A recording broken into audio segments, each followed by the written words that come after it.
Take me more again. Yes.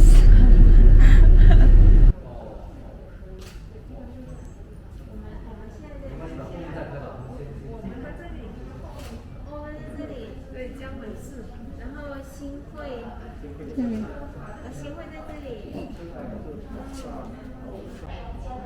也是因为谋生艰难，所以方块这个土路，如果用私立的方言，还要给肠道抗原甚至是更长时间。那在整个航行过程当中，人们的生活的环境也是非常恶劣的。接下来一起进入到南仓地区的一份高起而言呢是最有美感的，我们这里是真正的古镇，30块钱在路上的。这个。中间这一道红色的，就是全长将近1100公里，主要由华工修建的中央太平洋铁路了。那这条铁路它沿途经过的都是海拔很高的山地，以当时的建筑条件来说呢，它工程难度很大，并且呢，它途中要遇到很多的艰难的难关。那当时呢，铁路公司一开始招工的时候，它是招募了当时号称世界上最能干。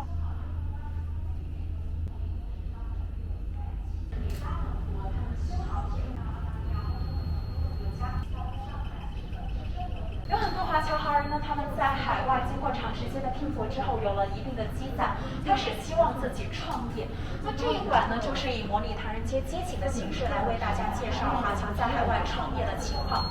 那当时呢，华侨在海外创业来说，最开始的时候，一般会选择从唐人街起步，因为唐人街一般来说是中国人的一个堡垒啊。那当时在唐人街里最受华侨华人欢迎的行业呢，就有3种。来到前方这两边呢，闪柜展示了一些华侨华人在海外经过自己的华人下海后靠学生的获得一些学业证书，或者是验证，或者是加装等等。那这边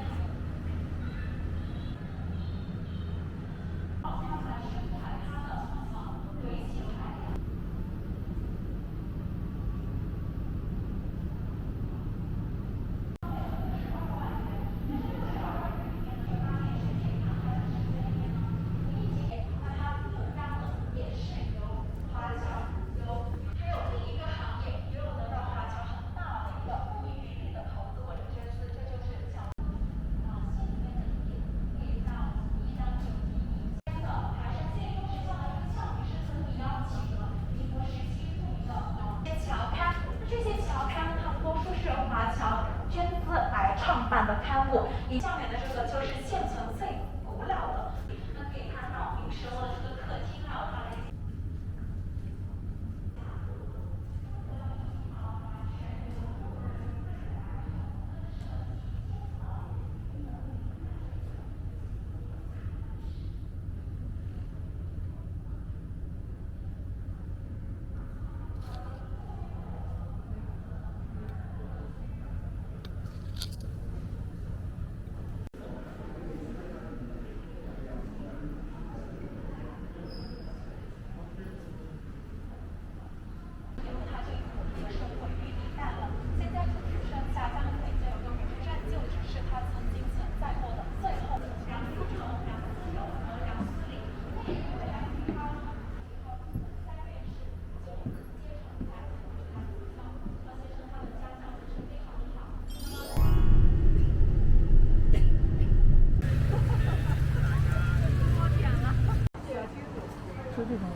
我等着他做中华总商会的主席是吧？大家好。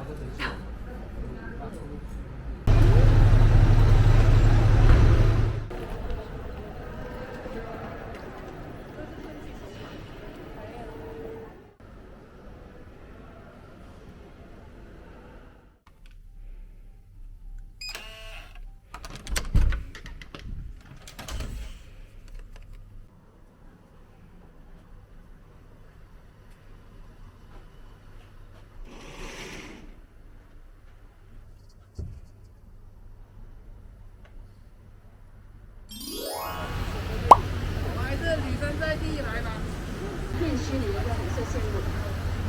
本江路是由江东门路江门旅游体得名了，一个长头人，像这样的。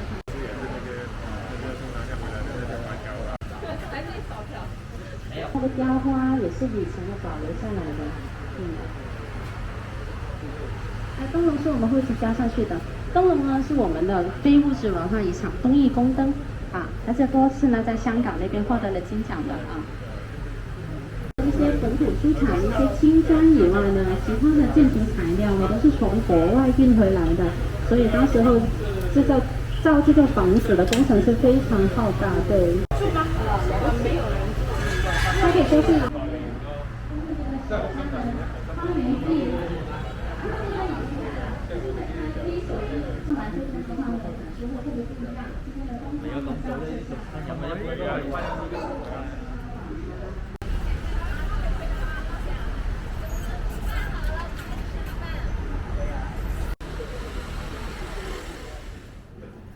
Thank you， 对对。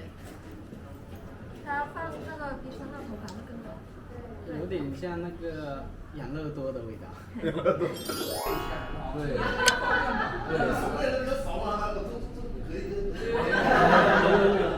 做不完了，这个做不完了。